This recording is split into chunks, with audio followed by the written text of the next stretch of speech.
What if we told you that a pocket-sized console from 2004 still hides blockbuster epics that look and play better than some modern indie releases?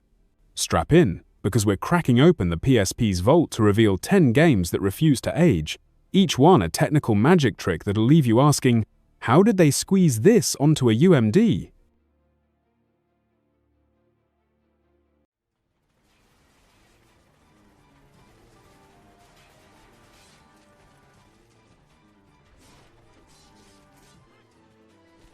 What if the very first time you powered on your PSP, you were handed a console-quality epic that made you question whether the handheld could actually melt? That shock arrived with Crisis Core, Final Fantasy VII, a game that didn't wait for the PSP to mature before squeezing every ounce of power from its tiny UMD. Long before most developers dared to dream big on portable hardware, Square Enix dropped players into Midgar's underbelly with visuals that rivaled the PlayStation 2 and cutscenes polished enough to run in a theater. Yet the graphics were only half the astonishment. By shifting from classic turn-based menus to a frenetic real-time battle system, Crisis Core turned Zack Fair's Crusade into a playable action movie. 1 second you're slashing through Shinra troopers. The next, the digital mindwave roulette spits out a limit break so dazzling you wonder if the battery will survive the spectacle. Fans still trade theories about unused scenes, whispers of alternate endings where Zack's fate changes entirely but nothing is confirmed, adding another layer of mystique to an already legendary prequel. And here's the kicker. This landmark arrived in 2007, when the PSP was barely 2 years old. In other words, Square Enix showed everyone the ceiling and then shattered it.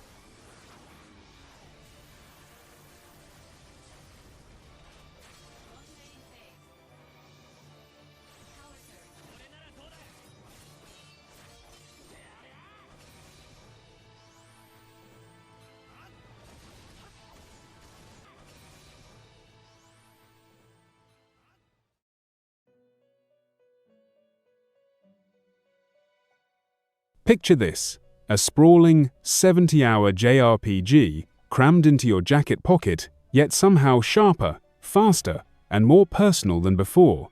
That miracle was Persona 3 Portable, a reinvention that let players choose 2 very different destinies while riding the morning bus.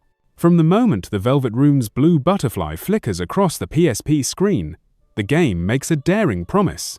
Your story is no longer fixed. Atlus didn't just shrink the 2006 PlayStation 2 classic, they rewired it.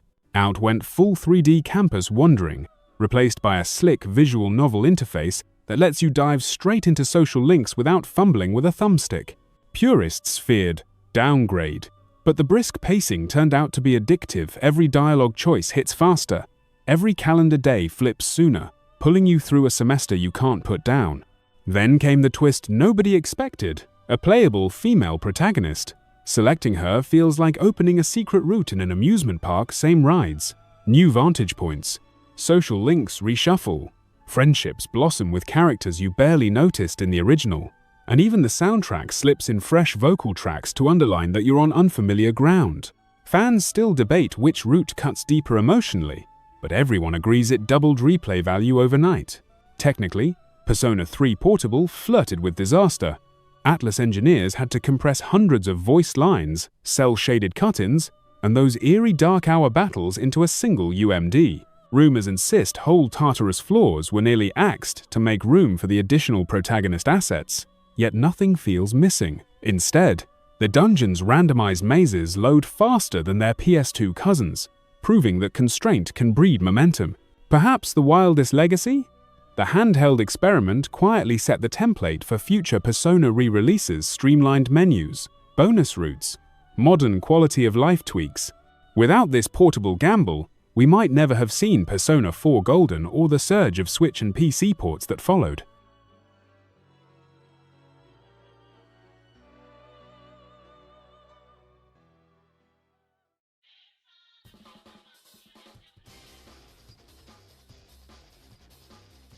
The moment Tekken 6 lit up a PSP screen, jaws dropped.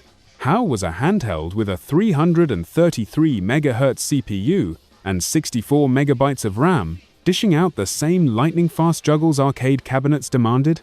Bandai Namco's engineers sliced polygon counts and masked missing detail with smart lighting, but kept the combat roaring at 60 FPS. Muscle memory combos from the PlayStation 3 version worked perfectly.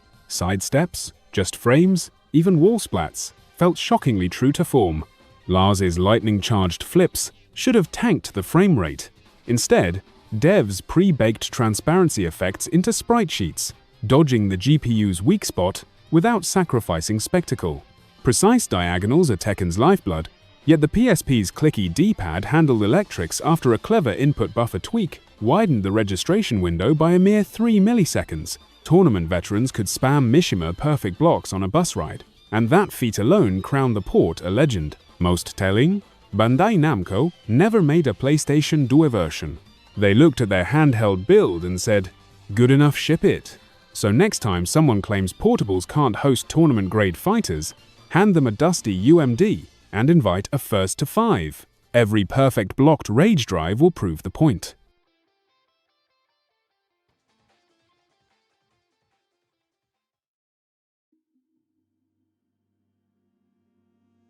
Imagine slipping a full-blown Metal Gear epic into your pocket. No compromises, no watered-down portable-only spin-off. That's exactly what Metal Gear Solid Peace Walker pulled off, and it shocked everyone who thought the PSP's single analog nub and modest specs would cripple Hideo Kojima's grand ambitions. From its very first mission, Peace Walker feels big. Big Boss is rebuilding his outlaw army on the shores of Costa Rica, and the stakes instantly sneak past that guard to prevent nuclear annihilation. Yet the miracle isn't just the sweeping narrative, it's how the game plays. Kojima Productions rewired stealth controls to fit the PSP's limited buttons, then doubled down with drop-in co-op so 2 sneaking operatives could coordinate takedowns in real time. The result? A handheld stealth experience that somehow matches console tension moment for moment. Behind the scenes, developers hacked every trick imaginable to keep the frame rate steady while cramming in 3D jungles, armored vehicles, and that signature cinematic flair. Rumors still swirl that entire boss fights were trimmed only to be resurrected in the HD remaster, but the PSP original never feels stripped. If anything, it's overflowing. Add in the new mother base management loop, recruit enemies, build weapons, launch AI-controlled Metal Gears, and fans suddenly had a stealth RPG glued inside their daily commute. Even today, gamers dissect obscure cassette tape lore drops and debate whether Peace Walker's co-op DNA quietly shaped Metal Gear Solid 5. All we know for sure, when a portable spy thriller can make a park bench feel like a war room, stealth on the go will never be the same.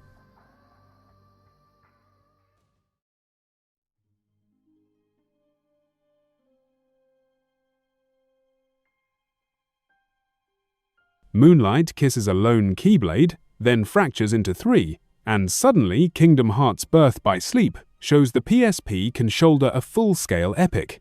Square Enix didn't settle for one hero, it handed you Terra, Ventus, and Aqua, each with a self-contained campaign that crisscrosses like a puzzle, rewarding lore hunters whenever timelines collide.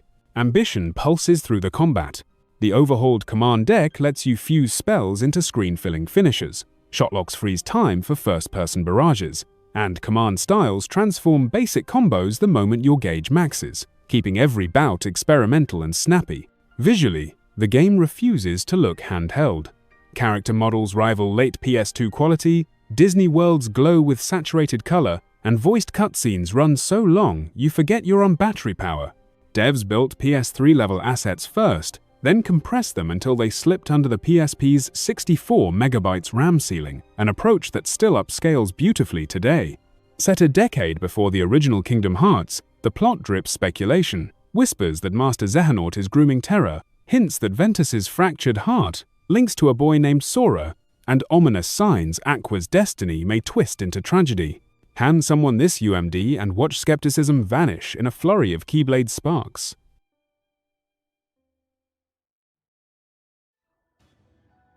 A blizzard smothers Manhattan, then a grotesque tower erupts through Grand Central, and the third birthday thrusts your PSP into instant catastrophe.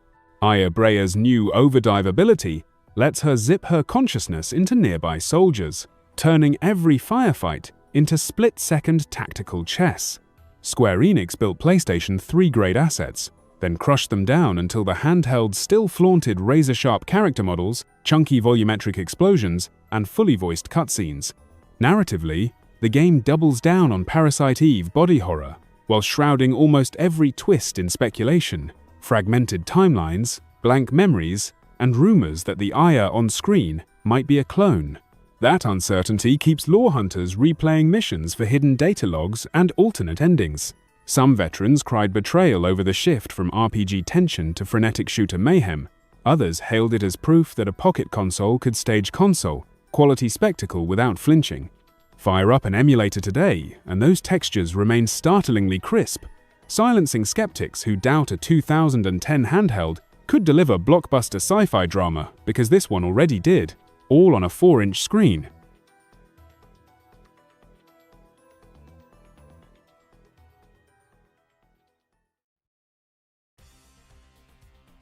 Neon palms whip past as the sun drops behind Ocean Beach, and you suddenly remember you're not on a living room couch.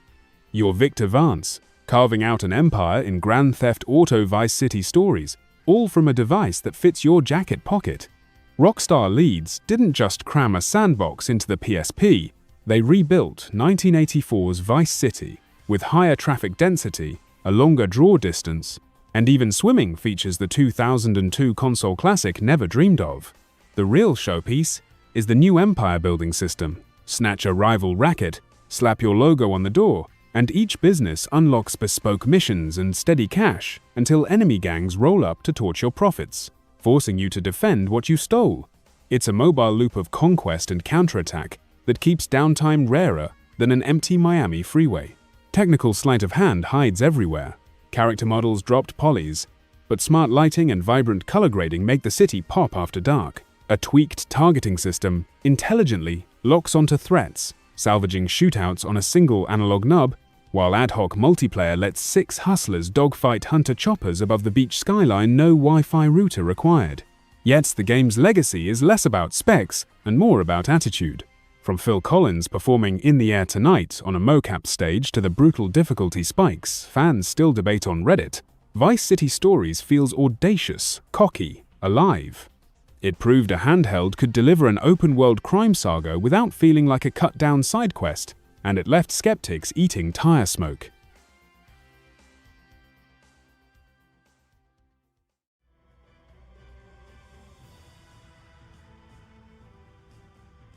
Forget crystals and cheery chocobos. Final Fantasy Type 0 kicks the series into wartime overdrive. From the opening shot of a chocobo bleeding out on the snow-soaked battlefield, you know you've stepped into dangerous new territory. Square Enix crammed so much voice acting, CG, and frenetic real-time combat onto 2 UMDs that the discs practically groaned. Set in the Dominion of Rubrum, you command 14 cadets Class 0, each a one-person arsenal. 1 minute you're warp-striking infantry, the next you're sacrificing a classmate's life to summon an eidolon the size of an airship. The breakneck kill site system rewards perfect timing with one-hit decapitations, turning every skirmish into a gamble between glory and a game-over scream. But the gameplay is only half the legend. Scarcity forged the rest.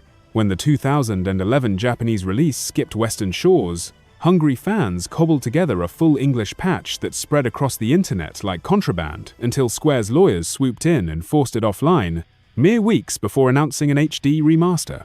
The drama stoked rumors of censored cutscenes and an even darker third disc that supposedly pushed the rating past the edge.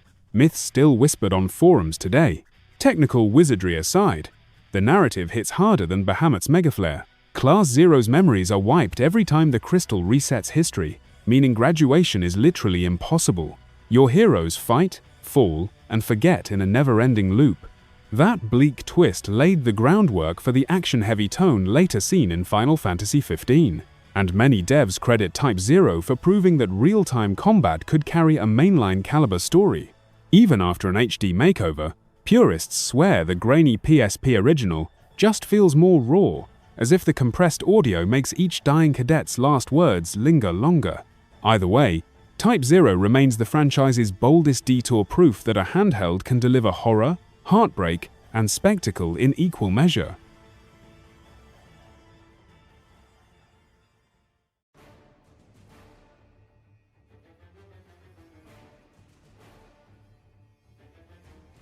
The Spartan boots slam into marble, and your PSP groans under God of War Ghost of Sparta. Ready at Dawn and Santa Monica packed a full Olympian spectacle into hardware no thicker than a paperback. You're ripping through burning Atlantis, chains blazing at a silky 60 FPS that mocks PSP's limitations. Character models double those of Chains of Olympus, yet the frame rate barely flinches, even when a tidal leviathan fills half the screen. Combat feels pure PS2. Every parry window, air combo, and launcher still clicks. New Thera's Bane Flames turn the blades of Athena into molten buzzsaws, melting armor and tech limits alike. Boss battles jump from Scylla's tentacles to a fistfight with Kratos' own nightmares. The narrative cuts deeper than any blade, unearthing lost brother Deimos and a prophecy the gods themselves dread. Performance-captured cutscenes keep every snarl and grimace razor-sharp, proving tragedy can hit just as hard on a 4-inch screen. Fans still marvel at the sorcery behind it all. Aggressive texture streaming, adaptive LOD, and faux HDR lighting that make the game feel like a lost PS 2.5 entry.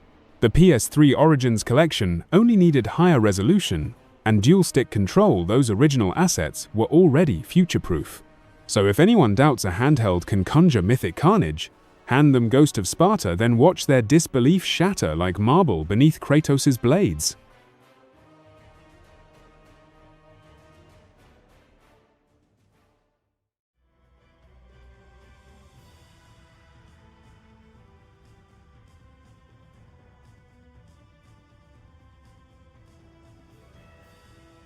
It starts with a shriek and a wall of flame, and before you can blink, Dante's Inferno drags your PSP straight through the 9 circles of hell. Visceral Games had already proven its hack and slash could rival God of War, yet cramming that sprawling underworld onto a single UMD felt downright blasphemous. Picture grotesque sinners clawing at Dante's armor, while the handheld audibly whirs to hold the frame rate. Somehow the vitriol, particle effects, and towering bosses Mammon's molten bulk, Lucifer's shadowed wings stay almost intact. Developers admitted to surgical texture swaps and enemy count tricks, but the on-screen carnage barely falters. Early promos flaunted lustful fiends and nudity the PSP's parental controls never expected. Rumors even claimed a scrapped treachery level was trimmed for pushing Sony's gore limits. Whether that phantom stage existed or not, speculation only heightened the forbidden allure. Gameplay hits with the same hellfire. Dante's scythe cleaves demons in silky animations. Magic erupts in retina, searing flashes. Brutal QTE finishes feel perfectly timed for a cramped commute. A chunky relic system lets you trade damned souls for holy or unholy upgrades, turning short bus-stop sessions into addictive grinds. Censorship tweaks, stylized silhouettes replacing torture devices, trimmed voice lines flirting with ratings boards ironically made the horror stickier. What you don't see lingers longer.